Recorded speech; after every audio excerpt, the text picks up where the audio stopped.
ఎర్రవరం బాల ఉగ్రనరసింహస్వామి దేవాలయం అనేది తెలంగాణ రాష్ట్రం సూర్యాపేట జిల్లా కోదాడ మండలంలోని ఎర్రవరం గ్రామంలో ఉన్న దేవాలయం. తన రూపాన్ని ఉద్భవింపజేసుకొని అతి తక్కువ కాలంలోనే పేరుగాంచిన ఈ స్వామివారిని దర్శించుకునేందుకు నిత్యం 5,000 మంది భక్తులు వస్తుండగా ప్రతి శుక్రవారం 25,000 మంది భక్తులు వస్తున్నారు. 2 తెలుగు రాష్ట్రాలతో పాటు కర్ణాటక నుంచి వస్తున్న భక్తులకు దేవాలయ కమిటీ వారు నిత్య అన్నదానం చేస్తున్నారు. స్వయంభుగా వెలసిన దైవ క్షేత్రాలను మనం చరిత్రలో చాలా చదివాము కానీ ఎప్పుడూ చూడలేదు. కానీ స్వయంభూగా వెలిసిన దైవక్షేత్రం సూర్యాపేట జిల్లా కోదాడ మండలంలోని ఎర్రవరం బాలా ఉగ్ర నరసింహ స్వామి క్షేత్రం.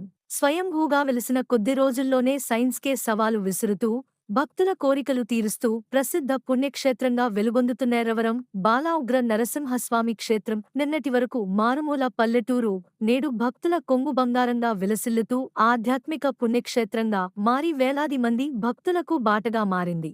సాక్షాత్తు బాల ఉగ్ర నరసింహుడు వైకుంఠము నుంచి వచ్చి సూర్యాపేట జిల్లా ఎర్రవరం గ్రామంలో వెలిసినట్లు స్థానికులు చెబుతున్నారు. గ్రామంలో ఓ మహిళ ఒంటిమీదకు దేవుడు వచ్చి బాల ఉగ్ర నరసింహస్వామిని వచ్చారని చెప్తే గ్రామంలో ఎవ్వరూ నమ్మలేదు.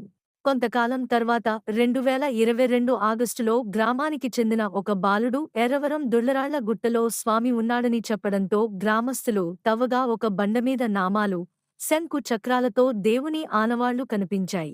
దాంతో ఇక్కడ నిత్య పూజలు చేయడం ప్రారంభించారు.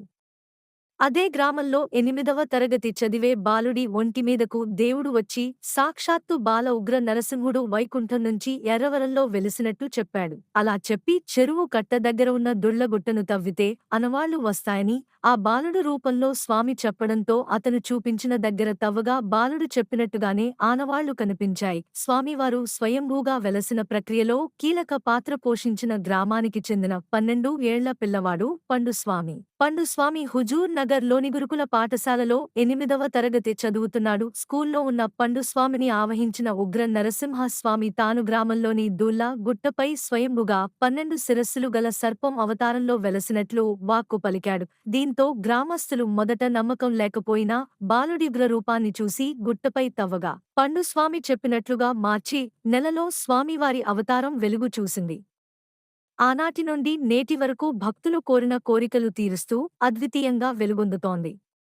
తమ కుమారుడిని ఆవహించి వైకుంఠం నుండి నరసింహస్వామి స్వయంభూగా వెలవడం తమ అదృష్టం అంటున్నారు పండుస్వామి తల్లిదండ్రులు. కష్టాలతో వచ్చిన భక్తులను కరుణించి కష్టాల నుంచి బయటపడేసినట్లుగా చెబుతున్నారు. కళ్ళు లేనివారికి చూపు కల్పిస్తూ, కాళ్ళు లేనివారికి నడకని తెప్పిస్తూ, మాట రాని వారికి మాటలు తేపిస్తూ కోరిన కోరికలు నెరవేరుస్తూ తమ కొంగు బంగారం అయ్యాడని ఇక్కడికి వచ్చే భక్తులు చెబుతున్నారు. భక్తులు వేల సంఖ్యలో పాల్గొని దేవుని దర్శించుకుని తమ కోరికలు తీర్చిన దేవుడికి మొక్కులు చెల్లించుకుంటున్నారు. సంతానం లేని దంపతులు కోరిన వెంటనే సంతాన ప్రాప్తి కలుగడం ఎర్రవరం నారాసింహుడి ప్రత్యేకత. వివాహమై ఎన్నో ఏళ్లుగా ఆసుపత్రుల చుట్టూ తిరిగి ఆశలు వదులుకున్న సందర్భంలో ఇక్కడ కొబ్బరికాయలు ముడుపు కట్టి కోరిన వెంటనే సంతానం కలుగుతోందనే పేరు సొంతం చేసుకుంది. ఇక్కడి పుణ్యక్షేత్రం స్వామివారు వెలసిన విషయం అంతటా వ్యాపించి భక్తుల రాక మొదలైంది. దాంతో గ్రామానికి చెందిన పెద్దలు దేవాలయ నిర్మాణానికి 18 మంది సభ్యులతో 2 ముస్లింలు దేవాలయ అభివృద్ధి కమిటీని వేశారు. భక్తుల రద్దీ ఎక్కువ కావడంతో తాత్కాలిక వసతులు కల్పించడంతో పాటు నిత్య అన్నదానం కూడా చేస్తున్నారు. గురువారం, ఆదివారం రాత్రి సమయంలో, శుక్రవారం తెల్లవారుజాము నుంచి సాయంత్రం వరకు స్వామివారిని స్మరిస్తూ కీర్తనలు, భజనలు చేస్తున్నారు. గ్రామంలోని 50 ముస్లిం కుటుంబాల వారు కూడా ప్రతి శుక్రవారం ఈ దేవాలయాన్ని తప్పకుండా సందర్శిస్తారు. ప్రస్తుతం గుడి నిర్మాణంలో ఉన్నందున కొంత అసౌకర్యం కలిగినప్పటికీ భక్తులు అత్యంత భక్తి శ్రద్ధలతో భగవంతుని దర్శించుకున్నారు. అంతేకాకుండా తమ ఇంటికి, ఒంటికి కలిగిన కష్టాల్ని స్వామివారి మాటల ద్వారా తెలుసుకోగలుగుతున్నారని భక్తులు అంటున్నారు.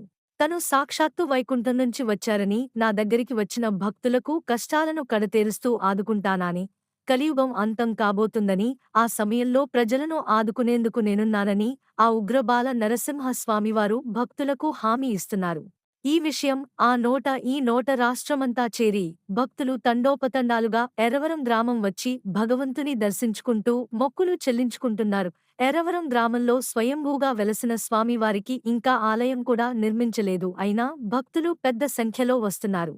మార్చి నెలలో 6 కోట్ల విరాళాలతో ఆలయాన్ని నిర్మించేందుకు శంకుస్థాపన చేశారు.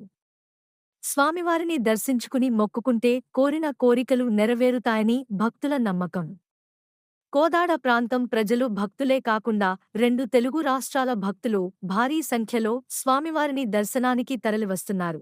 కాగా ప్రతి శుక్రవారం హుండీ ఆదాయం 10 నుంచి 15 లక్షల వరకు ఉంటుందని గ్రామస్తులు తెలిపారు.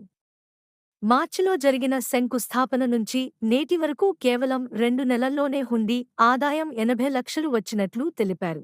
మొదట అనుకున్న దానికి కంటే భక్తులు సంఖ్య విపరీతంగా పెరగడంతో ప్రస్తుతం ఉన్న స్థలం భవిష్యత్తులో సరిపోదని ఆలోచనతో 7 నుండి 10 ఎకరాల స్థలాన్ని కొనేందుకు గ్రామస్తులు సిద్ధమవుతున్నట్లు తెలిపారు. ఇక్కడికి వస్తున్న భక్తులు దేవాలయ నిర్మాణానికి విరాళాలు కూడా అందిస్తున్నారు. 20 కోట్ల రూపాయలతో దేవాలయ నిర్మాణానికి ప్రణాళికలు సిద్ధం చేయడంతో పాటు దేవాలయానికి సంబంధించిన డిజైన్ కూడా రూపొందించారు. కొండ పక్కన భూమి ఉన్న ఒక రైతు తన భూమిని భక్తుల సౌకర్యాల అభివృద్ధికి విరాళంగా ఇవ్వాలని కమిటీ అభ్యర్థించింది.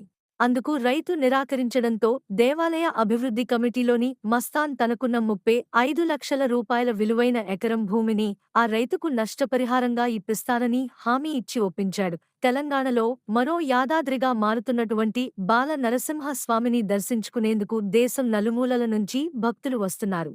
స్వామి లీలలు ఇప్పుడిప్పుడే ఒక్కొక్కటి బయటకు వస్తున్నాయి. తాజాగా బాల నరసింహ స్వామికి సంబంధించి కొన్ని సంచలన నిజాలు బయటికి వస్తున్నాయి. బాల నరసింహ స్వామి కొలువై ఉన్నటువంటి శిలాపైన ఒకప్పుడు ఒక పెద్ద నాగుపాము పుట్ట ఉండేదని, ఆ పుట్టలోనే నాగుపాము పడగ కింద బాలనరసింహస్వామి కొలువై ఉన్నట్లు పండితులు చెబుతున్నారు. వైకుంఠంలో ఆదిశేషు పడగనడలోనే శ్రీమహావిష్ణువు నిద్రిస్తాడు. ఆ శ్రీమహావిష్ణువు మరో అవతారం అయినటువంటి నరసింహస్వామికి సైతం కలియుగంలో సాక్షాత్తు ఆదిశేషవతారం పడగ ఇవ్వడం ఆశ్చర్యకరమని పండితులు చెబుతున్నారు. బాల నరసింహస్వామి క్షేత్రంలో ఉన్నటువంటి ఈ మహత్యాన్ని గుర్తించి ఆదిశేషువును ప్రసన్నం చేసుకునేందుకు పాలతో ఉడికించిన అన్నం అంటే పాయసం నైవేద్యంగా స్వామివారికి సమర్పించడం ద్వారా కోరిన కోరికలు తీరుతాయని పండితులు చెబుతున్నారు. ఎర్రవరం బాల నరసింహ స్వామి క్షేత్రంలో మహిమలు చూసిన ప్రజలు ఇప్పటికే తండోపతండాలుగా తరలివస్తున్నారు. మీరు కూడా ఎర్రవరం వెళ్ళాలి అనుకుంటే కోదాడకు వెళ్లి అక్కడ బస్టాండ్లో ఎర్రవరం వెళ్లే ఆర్టీసీ సర్వీసు ద్వారా మీరు ఈ పుణ్యక్షేత్రాన్ని దర్శించుకోవచ్చు. ఈ వీడియోని చివరి వరకు చూసినందుకు ధన్యవాదములు.